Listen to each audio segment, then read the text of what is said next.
तो हेलो मेरे class 9th के सभी प्यारे स्टूडेंट्स, मैं विराट चौधरी आप सभी का स्वागत करता हूं आपके अपने YouTube चैनल पढ़ाई लिखाई में। बच्चों, हमने अपने पिछले वीडियो में आपको आपके इंग्लिश बुक का जो चैप्टर 1 है द फन दे हैड, उसका पार्ट 1 हमने आपको फिनिश करा दिया है, जिसमें हमने आपका 5 पैसेज कवर किया था with Hindi explanation. I hope आपने वीडियो कंप्लीट देखा होगा और आपको अच्छे से समझ में भी आया होगा। क्यों, सही कह रहे हैं ना? तो अब हम आगे उसी चैप्टर को इस पूरे पार्ट में डिस्कस करेंगे। इट मीन्स हम इस पार्ट में आपके चैप्टर 1 को कंप्लीट करेंगे। ओके, तो अगर आपने वो पार्ट नहीं देखा है तो आप जाइए और पार्ट 1 पहले देखिए, तभी आपको पार्ट 2 अच्छे से समझ में आएगा, है ना? क्योंकि वही बात हुई ना कि जब आप पहले वाला काम पहले करेंगे तो उससे जुड़ा दूसरा जो काम है तभी आप अच्छे से कर पाएंगे। ठीक, तो बिना देरी किए चलिए वीडियो शुरू करते हैं। हाँ, तो मेरे प्यारे बच्चों, चलो अब हम आगे अपना इस वीडियो में आगे का पार्ट कंटिन्यू करते हैं। हमने आपको पिछले पार्ट में पैसेज नंबर 5 तक क्लियर करा दिया था और मैं पूरी उम्मीद करता हूँ कि आपको अच्छे से समझ में आ भी गया है। हाँ, अगर आपने कोई पैसेज अच्छे से नहीं समझा है तो आप उस वीडियो को रिवर्स करके फिर से समझ लिया कीजिए। ठीक है, तो चलिए अपना बुक ओपन कीजिए और पैसेज नंबर 6 देखना स्टार्ट कीजिए। ठीक, चलिए देखते हैं। कह रहा है टॉमी लुक्ड एट हर।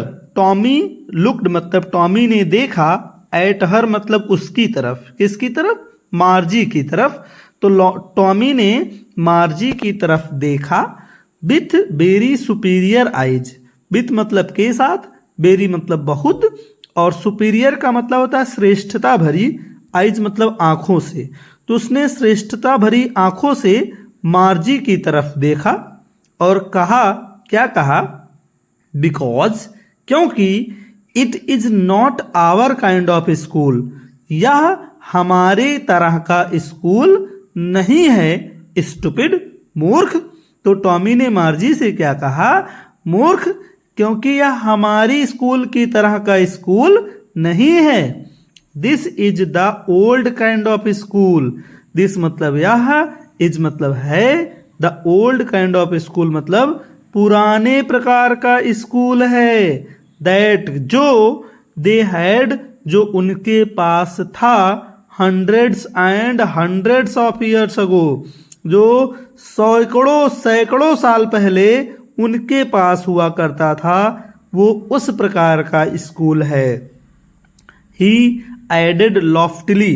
ही मतलब उसने, एडेड मतलब और आगे कहा, लॉफ्टली मतलब बड़े सावधानी पूर्वक। तो कह रहा है, अच्छा सॉरी, लॉफ्टली का मतलब होता है श्रेष्ठता पूर्वक। ठीक है, जो ऊपर आया था सुपीरियर। तो कह रहा उसने बड़ी श्रेष्ठता पूर्वक आगे कहा, pronouncing the word carefully. Pronouncing का मतलब उच्चारण करते हुए, द वर्ड मतलब शब्द को, केयरफुली मतलब बहुत सावधानी पूर्वक। तो उसने आगे बड़ी श्रेष्ठता पूर्वक शब्द को बड़े ध्यान पूर्वक उच्चारण करते हुए कहा, सेंचुरीज अगो, शताब्दियों पहले। यानी शताब्दी क्या होता है? 100 साल के समूह को, यानी 100 साल के समय को एक सेंचुरी कहते हैं। ठीक, हाँ, तो आगे देखते हैं। Margie was hurt. Margie was मतलब थी, हर्ट मतलब दुखी थी।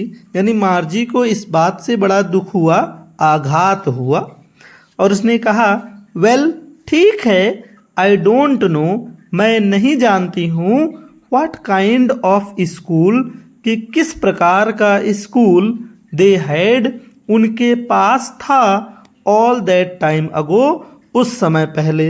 यानी उस समय पहले उनके पास किस प्रकार का स्कूल था मैं नहीं जानती हूँ। सी read the book.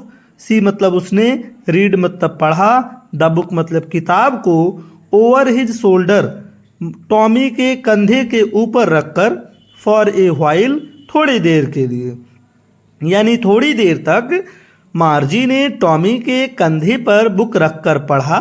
Then said, फिर उसने कहा, एनीवे, कुछ भी हो, दे हैड ए टीचर, उनका एक अध्यापक हुआ करता था, यानी उनके पास एक अध्यापक हुआ करते थे। तो फिर भी उनके पास एक अध्यापक हुआ करते थे, इतना उसने कहा। ठीक, आगे है sure they had a teacher. अब जब इसके पहले मार्जी ने बोला तो अब टॉमी बोलेगा। तो टॉमी क्या कह रहा है कि श्योर, निश्चित रूप से, दे हैड ए टीचर, उनके पास एक अध्यापक हुआ करता था, यानी निश्चित ही उनका एक अध्यापक था। बट, लेकिन, it wasn't a regular teacher, लेकिन वह कोई नियमित अध्यापक नहीं होता था। रेगुलर टीचर मतलब नियमित अध्यापक, यानी जो रोज समय पे शुरू हो जाए, रोज समय पे ख़त्म हो जाए। इट वाज ए मैन, बल्कि वह एक इंसान हुआ करता था, वह एक व्यक्ति हुआ करता था। तो जैसे ही इतना बात मार्जी ने सुना, वो चौंक गई और उसने क्या कहा, ए मैन, एक आदमी, यानी एक आदमी टीचर। कह रही how could a man B a teacher. How could मतलब कैसे हो सकता है, ए मैन मतलब एक आदमी, बी अ टीचर मतलब एक अध्यापक, यानी कैसे एक आदमी अध्यापक हो सकता है। वो बड़ा ही आश्चर्यचकित हो गई। तो टॉमी कह रहा, वेल, ठीक है, ही जस्ट टोल्ड द बॉयज, ही मतलब वह, जस्ट टोल्ड मतलब बताता था, द बॉयज मतलब लड़कों को, एंड गर्ल्स और लड़कियों को, थिंग्स मतलब चीज़ों के बारे में, यानी वह कुछ लड़कों और लड़कियों को बताता था।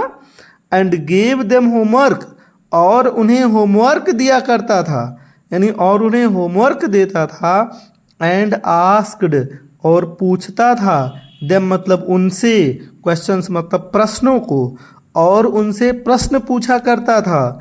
यानी जो टीचर था वो लड़के और लड़कियों को कुछ बताता था, फिर उन्हें होमवर्क भी देता था और उनसे कुछ प्रश्न भी पूछा करता था।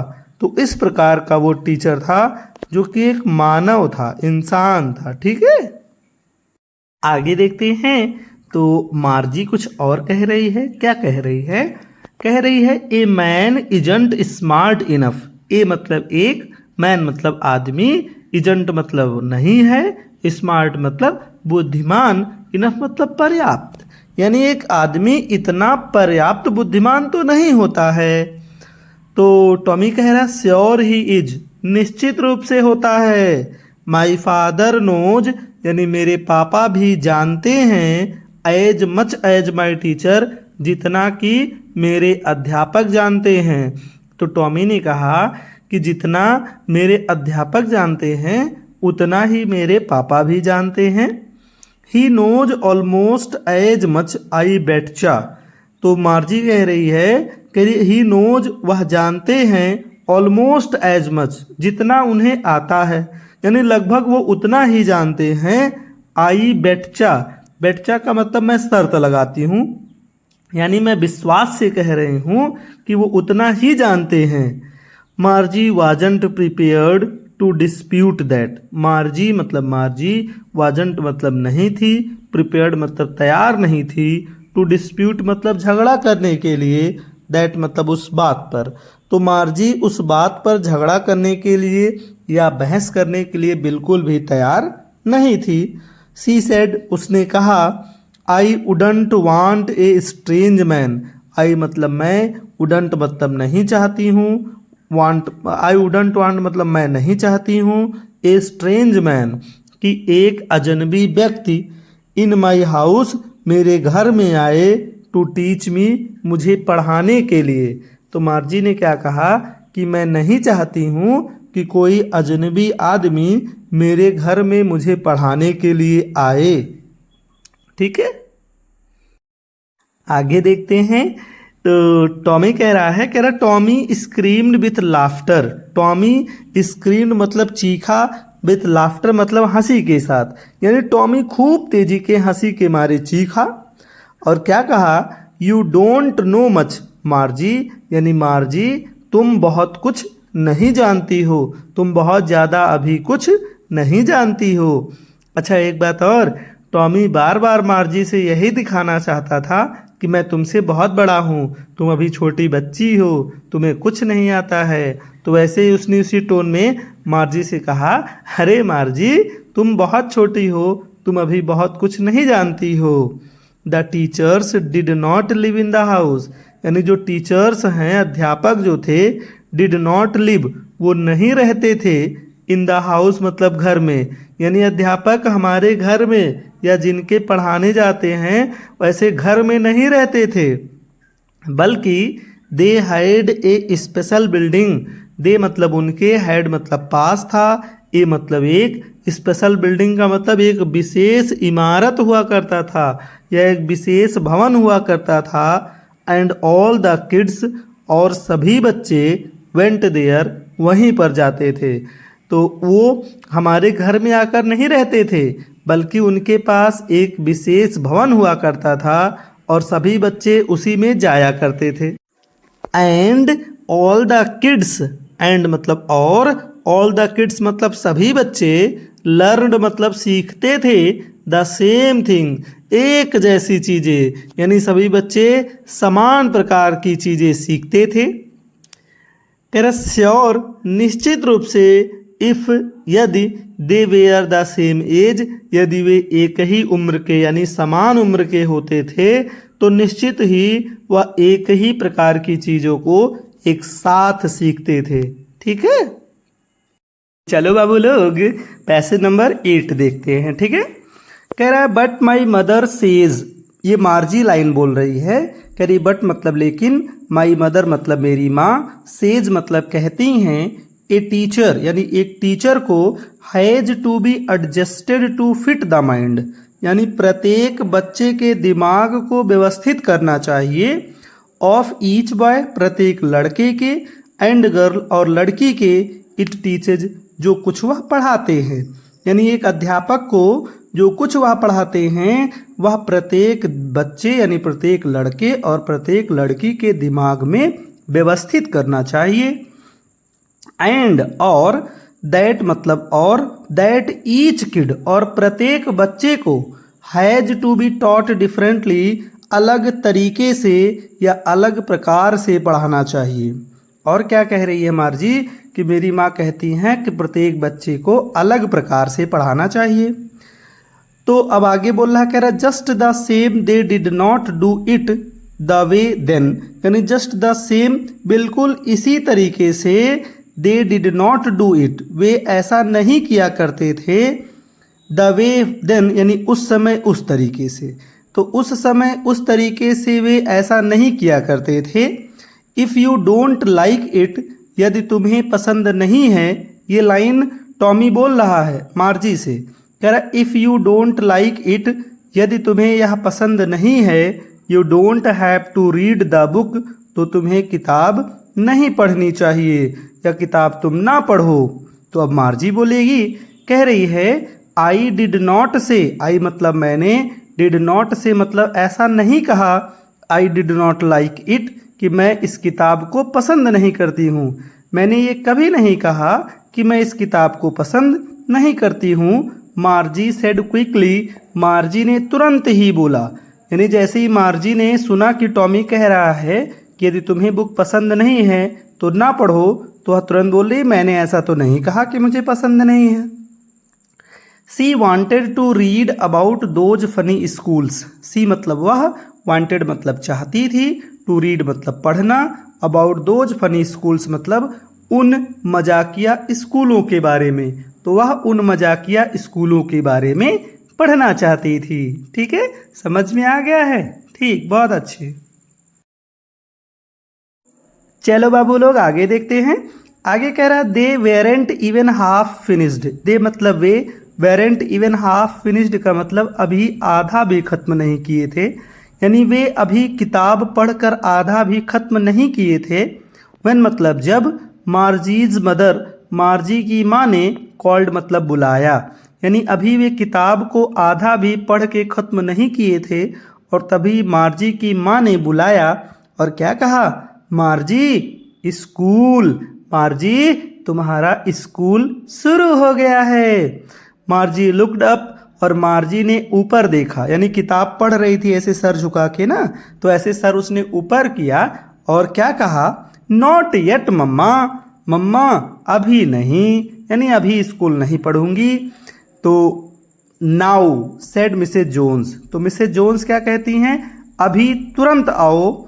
एंड और इट इज़ प्रोबेबली टाइम, और यह, इट मतलब यह, इज मतलब है, प्रोबेबली मतलब संभवतः, टाइम मतलब समय, फॉर टॉमी, टॉमी के लिए भी, टू मतलब भी, और संभवतः यह टॉमी के लिए भी समय हो गया है, यानी टॉमी का स्कूल भी शुरू हो गया होगा। मार्जी सेड टू टॉमी, तो मार्जी ने टॉमी से कहा, क्या कहा, can I read the book some more with you after school.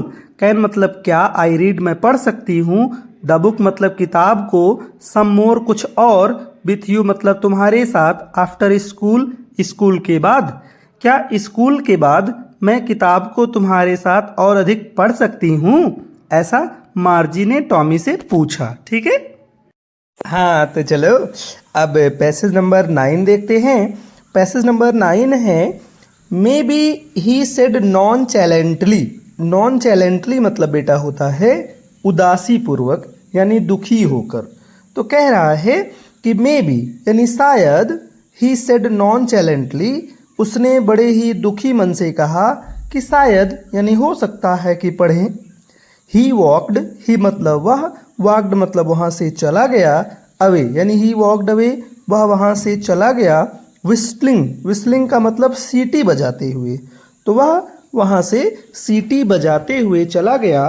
The dusty old book, dusty मतलब वो धूल युक्त, ओल्ड बुक मतलब पुरानी किताब, उस धूल युक्त पुरानी किताब को टक्ड मतलब दबाकर, बीनीथ हिज आर्म अपने भुजा के नीचे, यानी अपने हाथ के नीचे उस पुरानी धूल युक्त किताब को दबाकर वह वहाँ से सीटी बजाते हुए चला गया। कौन, टॉमी। ठीक है, आगे देखते हैं। आगे कह रहा है, मार्जी went into the classroom. मार्जी went मतलब गई, इनटू द क्लासरूम मतलब अपने क्लासरूम में, तो मार्जी क्लासरूम में गई। इट मतलब यह, वॉज मतलब था, राइट नेक्स्ट मतलब बिल्कुल बगल में, टू हर बेडरूम उसके बेडरूम के, तो यह उसके बेडरूम के बिल्कुल बगल में था। अच्छा क्या बगल में था, उसका क्लासरूम। ठीक है, तो उसका क्लासरूम उसके बेडरूम के बिल्कुल बगल में ही था। And the mechanical teacher, and मतलब और, द मैकेनिकल टीचर मतलब उसका कंप्यूटर वाला टीचर, जिसे यांत्रिक अध्यापक भी बोलते हैं। ठीक, कह रहा है और उसका मैकेनिकल टीचर वाज ऑन, चालू हो गया था। ऑन का मतलब चालू हो जाना, तो उसका मैकेनिकल टीचर चालू हो गया था। एंड वेटिंग फॉर हर, और वेटिंग का मतलब इंतजार कर रहा था, फॉर हर मतलब उसका, और उसका टीचर उसका इंतजार कर रहा था। ठीक है, कह रहा it was always on. It मतलब यह, वाज मतलब था, ऑलवेज ऑन का मतलब हमेशा चालू हो जाता था, तो यह हमेशा चालू हो जाता था। एट द सेम टाइम, बिल्कुल एक ही समय पर, यानी एक निश्चित समय पर वह हमेशा चालू हो जाता था। एवरी डे प्रत्येक दिन, तो प्रत्येक दिन वह एक निश्चित समय पर चालू हो जाता था। Except Saturday and Sunday. Except का मतलब है के अलावा, सैटरडे एंड संडे शनिवार और रविवार, यानी शनिवार और रविवार के अलावा वह प्रत्येक दिन एक निश्चित समय पर चालू हो जाता था। ठीक है बच्चा, अरे बाबू आगे देखते हैं।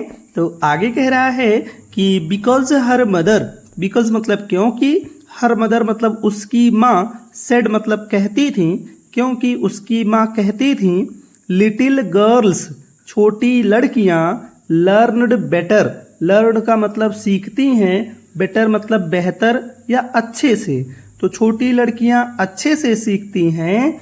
इफ़ मतलब यदि, दे लर्नड यदि वे सीखती हैं एट रेगुलर आवर्स, नियमित समय पर। तो यदि वे नियमित समय पर, यानी यदि छोटी लड़कियां नियमित समय पर सीखती हैं तो वह और बेहतर सीख जाती हैं। ये कौन कहता था?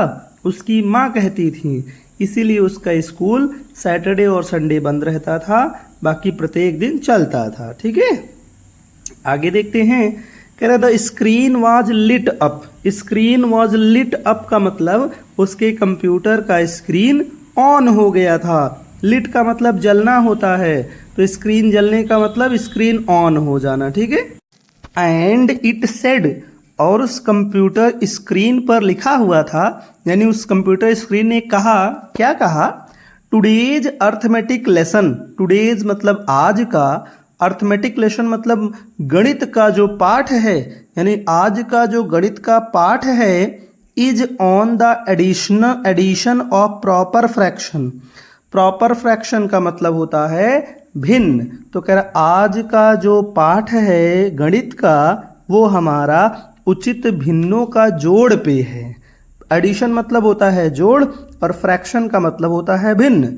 तो कह रहा टुडेज अर्थमेटिक लेसन, हमारा आज का गणित का जो पाठ है, on the addition of proper fraction, वह भिन्नों के जोड़ के ऊपर है। यानी आज के मैथ में हम भिन्नों का जोड़ सीखेंगे। ठीक, और क्या कह रहा है computer screen?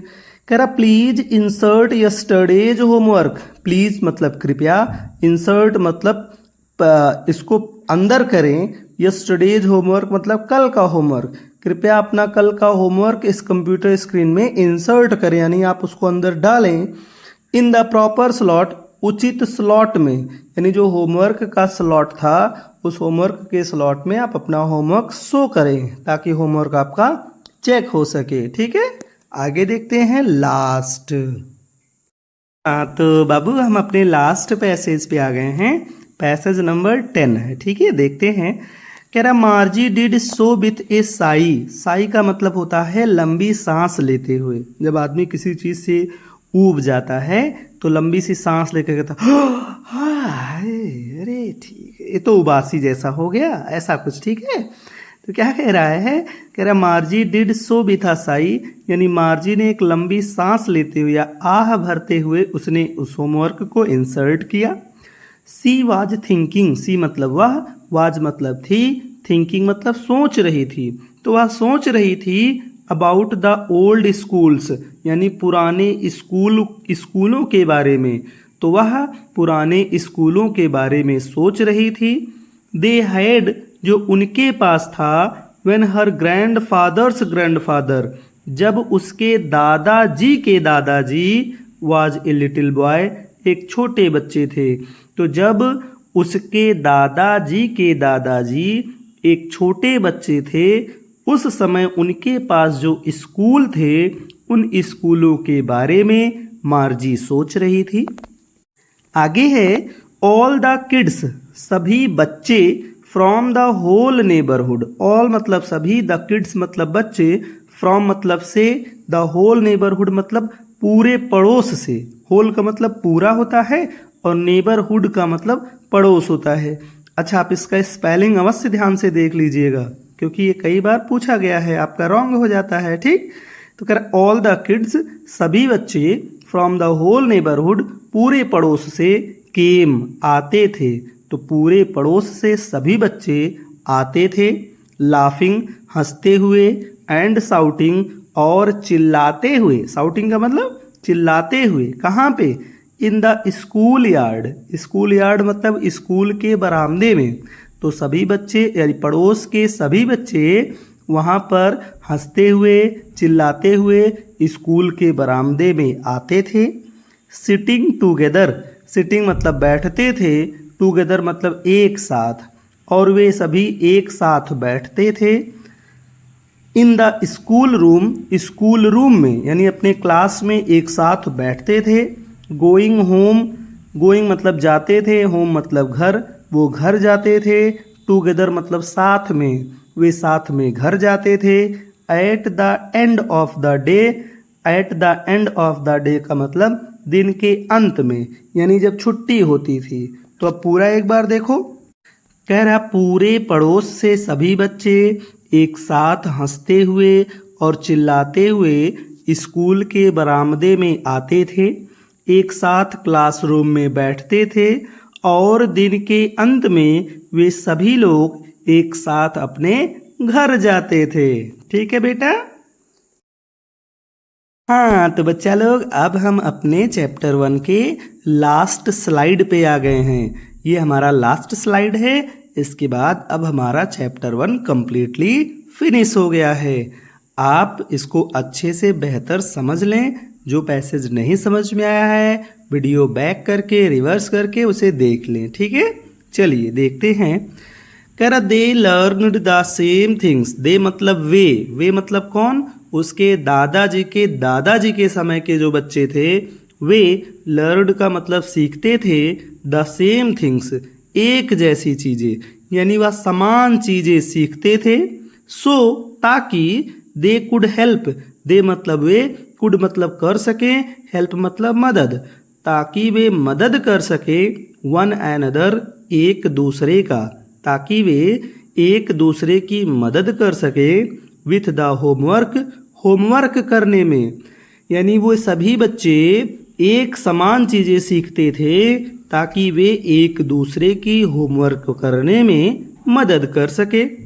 And talk about it, and मतलब और, टॉक मतलब बात कर सके, अबाउट इट मतलब इसके बारे में, और वे इसके बारे में बात भी कर सके। जब समान चीज़ें पढ़ेंगे तो बात उसके बारे में सभी लोग करेंगे, है ना। आगे देखते हैं। और आगे क्या आप सोच रही है मार्जी?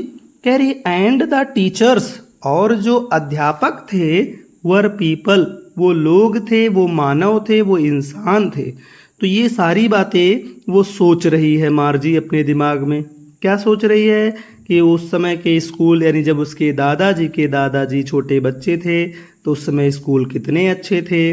पूरे पड़ोस से सभी बच्चे एक साथ स्कूल में हंसते चिल्लाते हुए जाते थे, एक साथ क्लासरूम में बैठते थे, एक साथ छुट्टी होने पर घर चले आते थे, और वे सभी बच्चे एक समान प्रकार की चीज़ें सीखते थे ताकि वे एक दूसरे का होमवर्क करने में मदद कर सकें और उसके बारे में बातचीत कर सके। और हाँ, वहाँ उस समय स्कूल में जो अध्यापक थे वो सभी इंसान थे, मानव थे, ऐसा मार्जी सोच रही थी। ठीक है, आगे देखते हैं।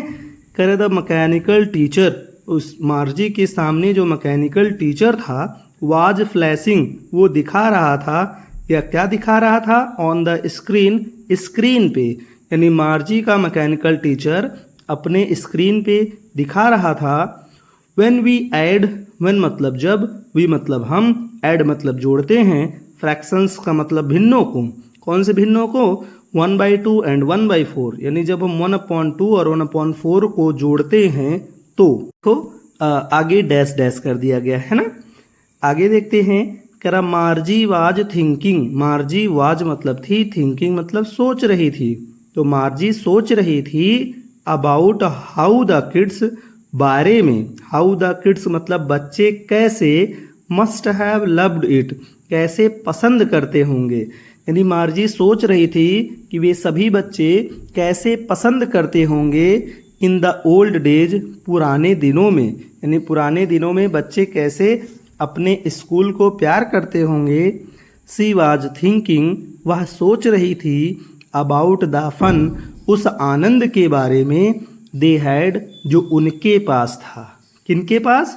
इसके दादाजी के समय में जो बच्चे थे उनके पास जो स्कूल का आनंद था, उस आनंद के बारे में मार्जी सोच रही थी। ठीक है, हाँ तो बच्चा लोग, अब ये चैप्टर फिनिश हो गया है। ठीक, आई होप आपको अच्छे से समझ में भी आ गया होगा और आपने मेहनत से वीडियो देखा और आपने मेहनत मेरे साथ किया भी होगा, मुझे पता है।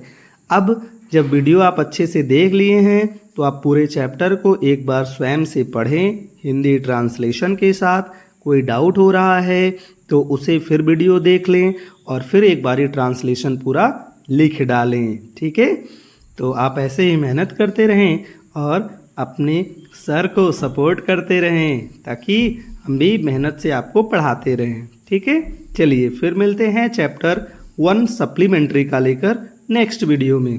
तब तक के लिए राधे राधे।